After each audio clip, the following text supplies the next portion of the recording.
Auzubillahiminash-shaytanir-rajeem. Bismillahir-rahmanir-rahim. Dear students, this is class 10th subject English. Today we are going to continue the yesterday's lesson, that is the Papachi's mouth. You will open your book at page number 49 and we'll look on this para. In the evenings, when he knew visitors were expected, he would sit on the veranda and sew buttons that weren't missing onto his shirt to create the impression that Mamachi neglected him.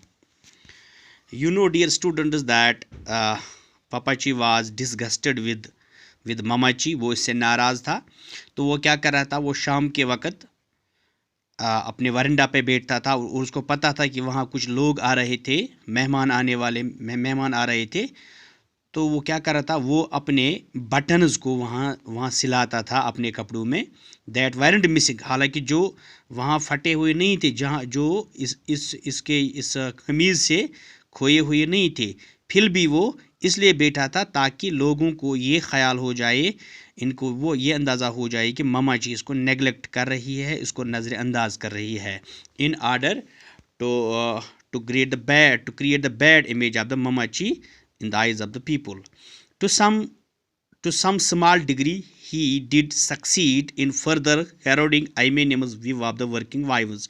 तो किसी हद तक, छोटे दर्जे तक वो इसमें कामयाब हुआ, in further corroding means destroying the image of any people. यहाँ आइमेनियम के ये जो औरतें हैं, इनका व्यू, इनका नज़रिया लोगों में ख़राब करने के लिए वो किसी हद तक कामयाब हो गया. He brought the sky blue Plymouth from an old Englishman in Munnar. तो उसने एक पुराने किस्म की गाड़ी लाई, sky blue Plymouth. तो Plymouth here means it's a car brand. Just we have here Suzuki, Hyundai, Tata. तो इसी तरह ये जो Plymouth है, ये भी एक कार ब्रांड नेम है.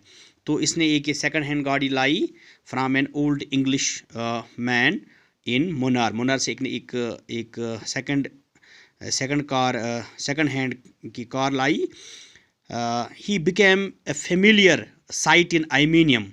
तो वो चूँकि आइमेनियम में वो रहता था, वो वहाँ बहुत ही मशहूर हो गया. Costing importantly down the narrows, costing means driving, importantly down the narrow road in his wide car. चूँकि जो ये कार जो थी, ये बहुत ही वाइड थी, चौड़ाई में थी, ज़्यादा थी, तो वो इसमें सफ़र करता रहता था.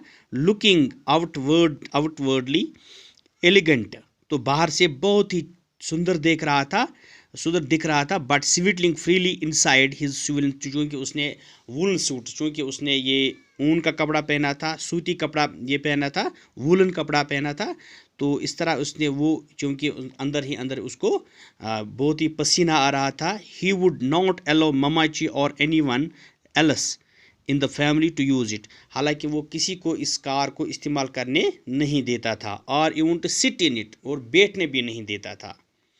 The Plymouth was Papachi's revenge. और ये Plymouth, ये कार जो थी, ये उसका बदला था, यानी he was revenge means to pay back. ये उसने उस गुस्से के तनाजुर में लाया था जो Mamachi से कर रहा था. This Papachi had an imperial entomologist at the Pusa Institute. ये जो Papachi था, ये entomologist था. Entomologist means insect specialist in the Pusa Institute. After independence, when the British rule left, तो आज़ादी के बाद जब ये ब्रिटिश रूल ख़त्म हो गया, his designation was changed from imperial entomologist to joint director. तो इसकी जो डिजिग्नेशन थी, तो वो चेंज हो गई. एक एम्प्लॉई की एक डिजिग्नेशन होती है, तो वो एंटोमोलॉजिस्ट से क्या बनाया गया, joint director entomology. The year he retired, he had risen to a rank equivalent to director. तो जिस साल में वो रिटायर हो गए, तो इस साल उसको कहाँ जाना था, उसको डायरेक्टर के ओहदे पे प्रमोशन होने वाली थी. लेकिन ऐसा नहीं हुआ, क्योंकि उसने एक इंसेक्ट को दरियाफ्त किया था, तो एक कीड़े को दरियाफ्त किया था, लेकिन उसका जो क्रेडिट वो दूसरे आदमी को दिया गया, तो इस तरह इसकी प्रमोशन नहीं हुई. तो ये चीज़ उसको हमेशा उसकी ज़िंदगी में ये उसकी ज़िंदगी में हमेशा रहता था कि मुझे प्रमोशन क्यों नहीं हुई. So it became the Pappachi's moth. This small insect created a lot of mess in his life. So dear students, I think this is enough for today, inshallah, but you will continue self study at your home. Thanks.